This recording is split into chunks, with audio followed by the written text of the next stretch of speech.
वो एक डॉक्यूमेंट्री बना रहे थे और उन्होंने मुझे कहा कि विजय तू राइटर बहुत अच्छा बन सकता है जी। तो मैंने सोचा कि सर मैं राइटर तो बन तो सकता हूँ लेकिन कहाँ करूंगा मैं, यहाँ पे ना तो कोई सीरियल होते हैं ना कुछ और होते हैं। तो उन्होंने कहा कि विजय एक काम कर, यहाँ पे थिएटर बहुत होता है तो थिएटर के किसी अच्छे डायरेक्टर से मिल और वहां पे जाके मतलब तू राइटिंग कर सकता है, वो अगर तेरा प्ले करवाएं तो मैंने एक नेशनल सिक्योरिटी पे एक प्ले लिखा था, छोटा सा प्ले लिखा और उसको लेकर मैं चला गया रविंद्र मंच पे बड़े बड़े डायरेक्टर से मिलने के लिए। तो मुझे नाम मालूम नहीं है मैं जिनसे मिला था। उन्होंने कहा कि बेटा मतलब कितना टाइम हो गया तुम्हें लिखते हुए उन्होंने कहानी नहीं पढ़ी मेरी। उन्होंने कहा कितना टाइम हो गया लिखते हुए, मैंने कहा कि सर ये पहला लिखा है। तो बोले कि ऐसा है बेटा, यहाँ पे जो एक्टिंग करने के लिए आते हैं ना वो 2-3 साल तो चाय पानी पिलाते हैं लोगों को, फिर उसके बाद धीरे धीरे भीड़ में आना 5-7 साल हो जाते हैं तो उनको 1-2 डायलॉग्स मिलना शुरू होता है और तू सीधा राइटर बनने के लिए यहाँ आ गया। तो मैं एक बार मतलब हालांकि मैं निराश नहीं हुआ, मुझे लगा कि शायद इन्होंने मेरी कहानी पढ़ी नहीं इसलिए इनको समझ में नहीं आई चीजें। मैं दूसरे डायरेक्टर के पास गया, उन्होंने फिर यही बात बोली तो मैंने कहा कि चलो ठीक है कोई बात नहीं, इनको शायद समझ में नहीं आया होगा। फिर मैं रविंद्र मंच के बाहर जो पार्क है वहां पे बहुत सारे रिजेक्टेड एक्टर्स बैठे रहते हैं जिन लोगों को काम नहीं मिलता है, तो मैं उनके पास गया। मैंने जाके कहा मैं एक राइटर हूँ और मैं एक प्ले करना चाह रहा हूँ और आप लोग अगर सब मिलके सब लोगों को काम मिलेगा, सब लोगों को रोल मिलेंगे, वहां पे तो आपको लाइन नहीं मिलती है 3-3 साल तक। तो वो सबके सब बोले कि वो उल्टा मेरा इंटरव्यू लेने लगे, बोले आपने पहले क्या किया है? मैंने कहा पहले किया तो नहीं लेकिन मैं कर सकता हूँ इतना वो है। तो वो बोले कि यार हमारी तरह रिजेक्ट करके आ गया और हम लोगों को मतलब बनाने की कोशिश कर रहा है। तो एक्चुअली वहां पे मैं रिजेक्टेड लोगों से रिजेक्ट हुआ था, मतलब जो खुद रिजेक्ट हो चुके हैं उन लोगों ने मुझे रिजेक्ट कर दिया था कि ये कुछ नहीं कर पाएगा। फिर मैं बाहर निकला और मैं कभी भी निराश नहीं होता हूँ, कभी भी निराश नहीं होता हूँ। और मैं गया रविंद्र मंच के बाहर गया, अपने रामनिवास बाग के बाहर बस का वेट कर रहा था तो वहां एक बच्चा था भिखारी, वो भीख मांग रहा था और वो गिड़गिड़ा रहा था किसी आदमी के सामने कि मुझे कुछ खिला दो खिला दो।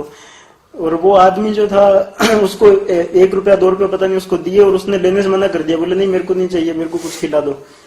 तो वो जो बंदा था वो चला गया वहां से। फिर मैंने उस बच्चे को बुलाया, मैंने कहा कि कुछ खाएगा क्या? बोला हाँ मैं खाऊंगा, कुछ खिला दो मेरे को। मैंने कहा समोसा खाएगा?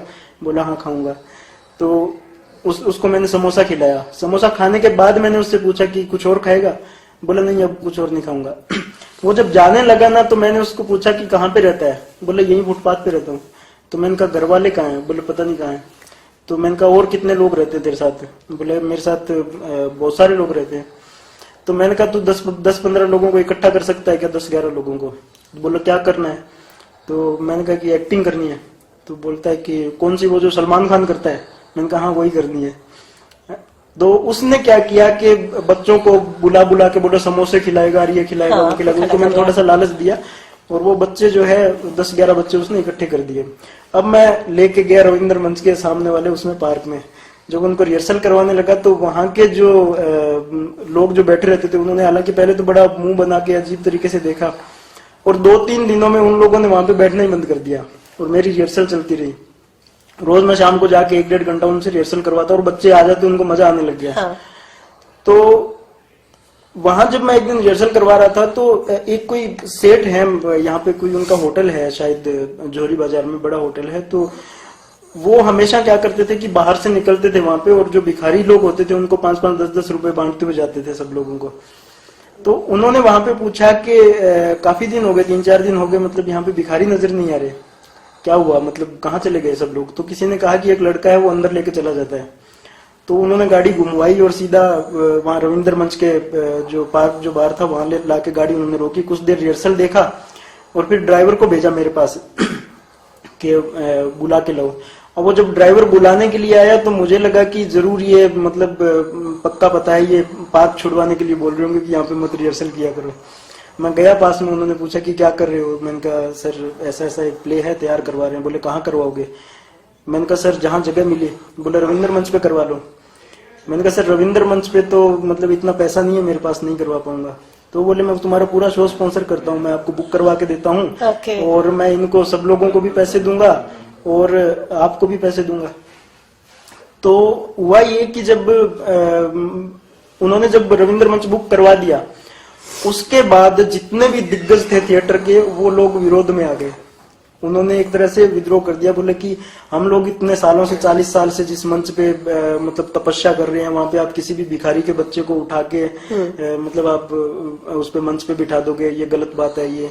लेकिन फिर क्या हुआ कि किसी तरह से पब्लिक जो है थोड़ी सी सपोर्ट में आई, हम लोगों के भावनाओं को समझा कैसे भी कि यार मतलब वो भी आर्टिस्ट है, इतना अच्छा कर रहे हैं। तो वो प्ले इतना मेरा अच्छा रहा और लोगों को बहुत पसंद आया। और वहीं पे मेरे को एक बॉम्बे के